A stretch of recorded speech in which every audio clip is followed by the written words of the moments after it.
اس شادی میں جب چاہے نکاح کا معاملہ ہو یا طلاق کا، تو عزم کی بات کی جاتی ہے کہ پختہ عہد ہونا چاہیے۔ نکاح کرتے ہوئے اگر کسی مرد کے دل میں یہ ہو کہ میں اس سے نکاح تو کر رہا ہوں لیکن میں جلدی سے چھوڑ دوں گا، ایٹ دا اسپاٹ اس کے ذہن میں یہی بات ہو، تو پھر ایسے نکاح کی کیا شرعی حیثیت رہ جاتی ہے؟ نکاح ظاہر پر ہوتا ہے، نکاح ہو جاتا ہے اپنی جگہ پر، اچھا، لیکن اگر کوئی شخص اس طرح کی نیت کے ساتھ کرتا ہے تو وہ خائن ہے، بددیانت شخص ہے۔ کل قیامت کے دن اللہ کی بارگاہ میں وہ ضرور اس کا جواب دہ ہوگا۔ یہ ایسے ہی ہے کہ کوئی شخص حق مہر بہت سے بڑا طے کر لیتا ہے اور نیت اس کی یہ ہوتی ہے کہ میں نے دینا کب ہے اس کو، میں دوں گا تو نہیں اس کو، تو یہ خیانت اس نے کی ہے، تو اس کا وہ اللہ کی بارگاہ میں جواب دہ ہوگا۔ امان صاحب آج کے حدیث مبارک کا بیان کیجیے گا۔ حضرت عائشہ رضی اللہ تعالی عنہا سے روایت ہے، آپ فرماتی ہیں کہ ایک بدو اعرابی نبی اکرم صلی اللہ علیہ وسلم کی خدمت میں آیا اور کہا کیا آپ اپنے بچوں کو بوسہ دیتے ہیں؟ تو ہم تو بوسہ نہیں دیتے، یعنی ہم تو نہیں چومتے، آپ تو اپنے بچوں کو چومتے ہیں۔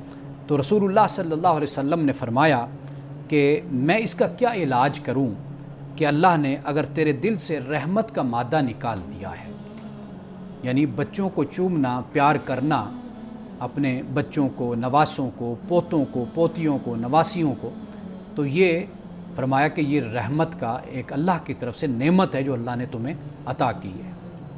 ناظرین کرام، اس دعا کے ساتھ اپنے پروگرام کا اختتام کریں گے۔ اللہ رب العزت حسن کلام اور تاثیر کلام عطا فرمائے، ہماری زبان کی گروں کو کھول دے اور سننے والوں تک خیر کا پیغام پہنچے۔ اجازت دیجیے، خدا حافظ۔